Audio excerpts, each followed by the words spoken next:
ሰላም ጤና ይስጥልን ክቡራን የዩቲዩብ ቤተሰቦች፣ የሰዓቱን አጫጭር መረጃዎች እየቀርብ ያለው እስከ ፍጻሜው አብራችሁን ቆዩ።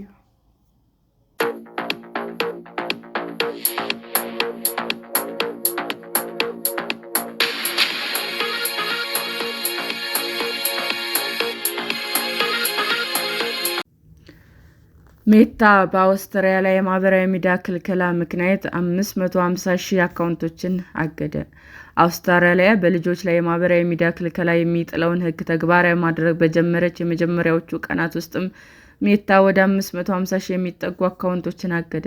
ከታህሳስ 10፣ 2025 ጀምሮ የማህበራዊ ሚዲያ ኩባንያዎች በአውስትራሊያ ከ16 ዓመት በታች ለሆኑ ታዳጊዎች አገልግሎት መስጠት እንዳይችሉ የተደነገገው ሕግ ስራ ላይ መዋል ጀምሯል። የተለያዩ የዓለም ሀገራት እገዳውን በቅርበት በሚከታተሉበት በዚህ ወቅትም የአውስትራሊያ መንግስትና ጉዳዩን ደግፈው የሚከራከሩ ወገኖች ልጆችን ከጎጂ ይዘቶችና አልጎሪዝም ለመጠበቅ አስፈላጊ መሆኑን ይከራከራሉ። ሜታና ሌሎች ተመሳሳይ ኩባንያዎች የታዳጊዎችን የኦንላይን ደህንነት ለመጠበቅ መስራት ያለባቸው ተጨማሪ ጉዳዮች መኖራቸው መስማማታቸው ተገልጿል። ሆኖም ግን ኩባንያዎቹ አንዳንድ ባለሙያዎች አሁንም ጥያቄዎች የሚያነሱባቸው ሌሎች እርምጃዎች መሞከራቸውን ቀጥለዋል። ሜታ የአውስትራሊያ መንግስት ለወደፊት የተሻለ መንገድ ለመፈለግ ከኢንዱስትሪው ጋር ገንቢ በሆነ መንገድ እንዲሳተፍ ጥሪ እናቀርባለን። ለምሳሌ በጅምላ እገዳዎችን ከመቀጠል ይልቅ ደህንነቱ የተጠበቀ፣ ግላዊነትን የሚጠብቁና ለዕድሜ ተስማሚ የሆኑ የኦንላይን ተሞክሮችን በማቅረብ ረገድ ደረጃቸውን ከፍ እንዲያደርጉ ማበረታታት ሲልም በብሎገር ላይ ጽፏል።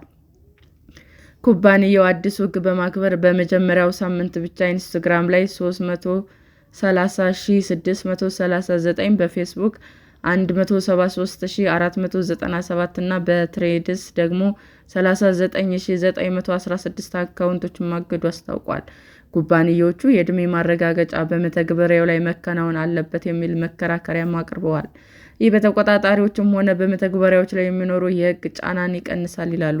ከዚህ በተጨማሪ ወላጆች ፍቃድ መስጠት የሚችሉበት አማራጭ መፈጠር አለበት የሚል ሀሳብም አቅርበዋል። ወጣቶቹ የትኛውንም መተግበሪያ ቢጠቀሙ ወጥ የሆነና በኢንዱስትሪ ውስጥ ያሉ ጠበቃዎችን ለማረጋገጥ ይህ ብቸኛው መንገድ ነው። ይህም ታዳጊዎቹ የማህበራዊ ሚዲያ እገዳ ሕግን ለማለፍ ወደሚጎርፉባቸው አዳዲስ መተግበሪያዎች መድረስ የሚያስከትለውን መጥፎ ውጤት ለማስወገድም ይረዳል። ከአሜሪካ ፍሎራይዳ ግዛት እስከ አውሮፓ ሕብረት ድረስ ያሉ የተለያዩ መንግስታት የህፃናትን የማህበራዊ ሚዲያ አጠቃቀም ለመገደብ ሙከራ ሲያደርጉ ቆይተዋል። ነገር ግን ዕድሜያቸው ከ16 ዓመት በታች ለሆኑ ልጆች ጋር ተያይዞ አውስትራሊያ ወላጆች ፍቃድ መስጠት እንደማይችሉ የከለከለች ብቸኛዋ ሀገር ነች። ይህ ሀገሪቱን በማህበራዊ ሚዲያ አጠቃቀም ረገድ በዓለም ላይ እጅግ ጥብቅ ሕጎች ካሏቸው ሀገራት መካከል አንዱ አድርጓታል።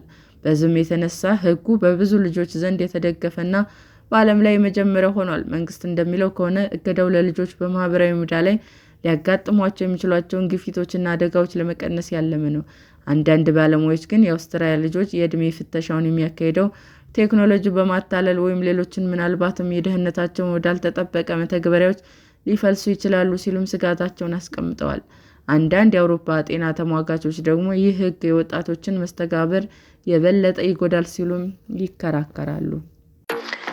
ሰላም ጤና ይስጥልን ውድ የዩቲዩብ ቤተሰቦቼ እንዴት ናችሁ? አዲስ ጀማሪ ነኝና ሰብስክራይብ ያደረጋችሁ አበረታቱኝ። አመሰግናለሁ። ክቡራን የዩቲዩብ አድማጮቻችን ለሰዓቱ ያቀረብኩላችሁ አጫጭር መረጃዎች ይህንን ይመስል ነበር። በሌላ መረጃ እስክንገናኝ ሼር፣ ላይክ፣ ሰብስክራይብ እንዲሁም ቢቀርብልን የምትሉት መረጃ ካለ ኮሜንት እያደረጋችሁ ቸር ቆዩን።